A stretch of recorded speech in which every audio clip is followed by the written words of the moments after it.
My wife and I had finally found the perfect escape from the city, peaceful log cabin nestled deep in the hills of northern Arizona. The gravel road was rugged, the pine trees thick, and the silence sacred.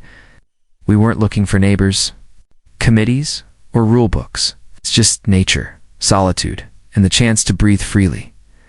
We bought the land fair and squared acres, with no HOA, no covenants, no restrictions. That was the deal. Our cabin stood proudly on a small ridge, overlooking a pond we had plans to restore. It was exactly what we needed after years of living under rigid apartment policies and dealing with nosy neighbors. But apparently, even in the middle of nowhere, peace comes at a cost, and her name was Karen. Karen wasn't just a nosy neighbor.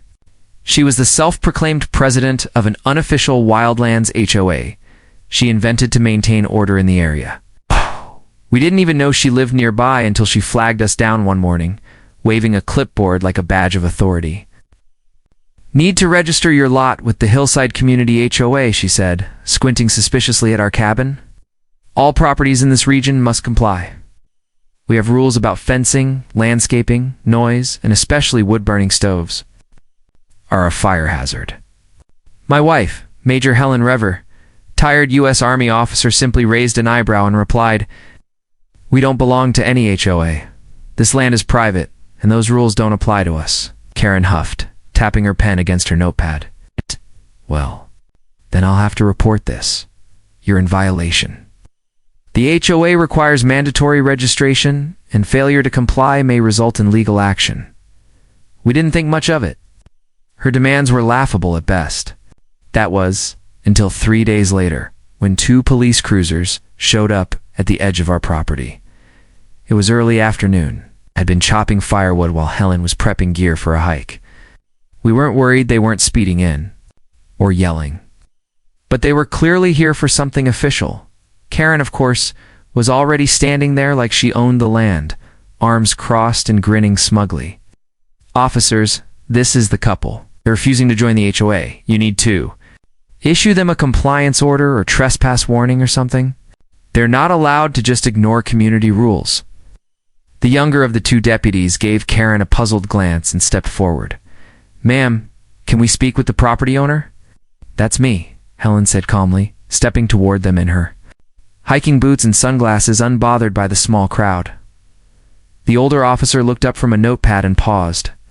He stared at Helen for a long moment, as if trying to place a face he hadn't seen in years. "Major Reeve?" he finally said, voice firm but respectful.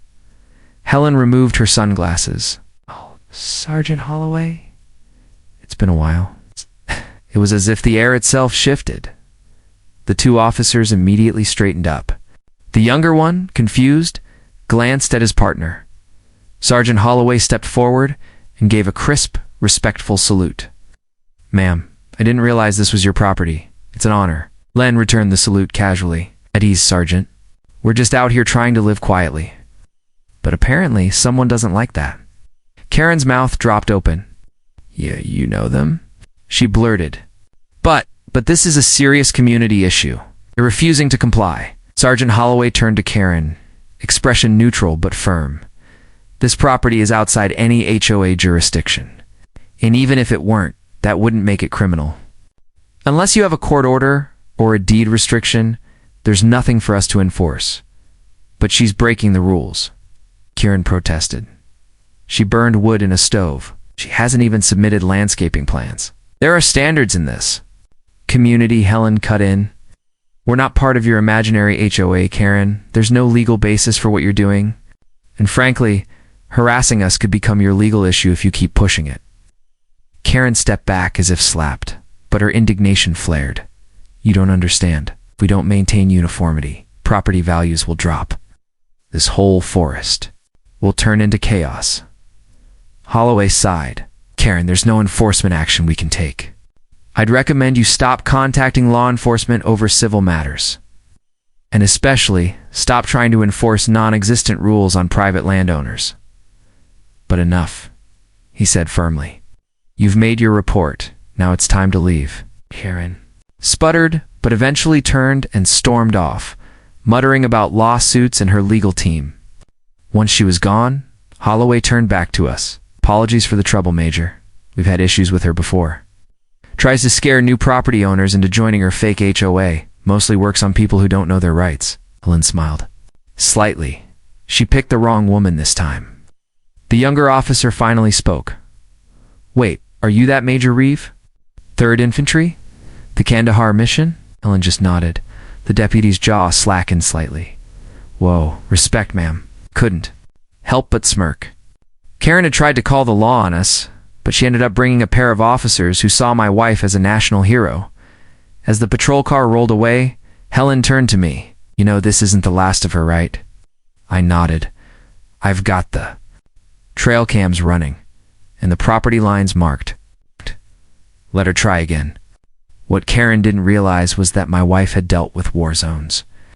Interrogations and bureaucracies, far worse than an overzealous neighbor with a clipboard. She may have thought she was the law of the land, but at the end of the day, the law stood and saluted Helen. Asterisk after the police left, and Karen had sulked back to her house. We thought the matter was finally put to rest. Helen went back to hiking. I returned to firewood duty, and the forest once again felt like it belonged only to the birds and the breeze. But of course, with people like Karen, peace is temporary. Less than a week later, we found a typed letter. Nailed to a pine tree on our side of the property line. It was labeled Final HOA Warning. Helen read it aloud with a grin. Failure to comply with the hillside community standards will result in escalating fines and potential property liens. This is your last chance to register before legal action is taken. There's no signature, just President Hillside. Community HOA. Helen folded the paper neatly and dropped it into our campfire pit. Let's see her try to place a lien on property we own free and clear. But that wasn't all. Karen had now turned to a campaign of passive-aggressive sabotage. We noticed tire tracks on our property. Someone driven close to our water tank. Then our mailbox disappeared next. Our internet line was mysteriously severed where it entered. The ground? Coincidence? Not likely. Helen reviewed the trail cam footage the next morning. Sure enough, there she was, Curran, in broad daylight. Creeping onto our property in a reflective vest and pretending to be inspecting things. That was the final straw. Helen called in a favor from a former Army JAG officer who happened to specialize in real estate and property law.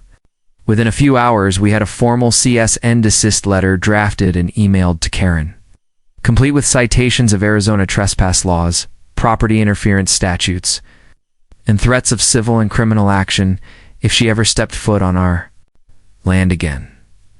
But Helen wasn't done yet. She sent a copy to the local sheriff's department, too. Not only that, she scheduled a sit-down meeting with Sheriff Dawson, which served with her in Iraq over a decade ago. When Helen walked into the sheriff's office, Karen was already there, sitting smugly with a stack of supposed violations against us. The moment the sheriff saw Helen, he stood up. Well, I'll be damned, Major Reeve.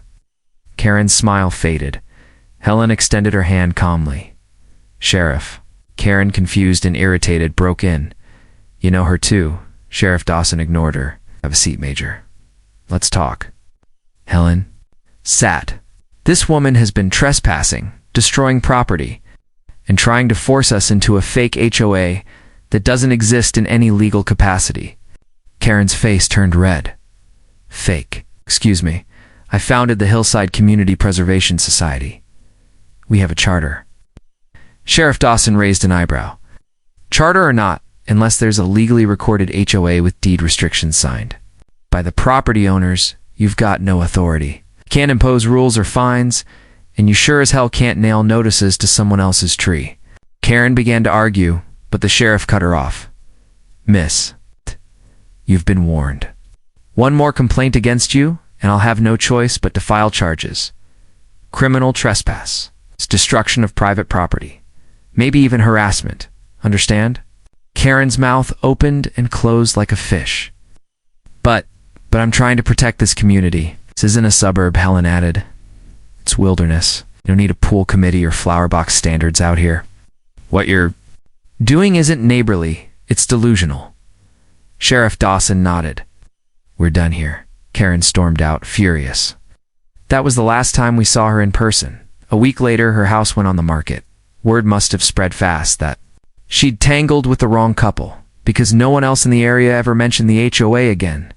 In fact, a few neighbors came by just to shake Helen's hand and thank her. Apparently, Karen had been trying to impose her nonsense on others for years. She once cited me for using blue tarps. One old man said, laughing, they violated the visual integrity of the community. Another neighbor told us she'd fine his kids for riding dirt bikes on their own land. Turns out, Karen wasn't the leader of anything, just a lonely woman who craved control. The irony. Her house sat empty for 6 months before it sold and the new buyers. Young veterans who brought in dirt bikes, a hunting dog, a smoker that poured wood fire flavor through the hills all weekend long. Helen loved.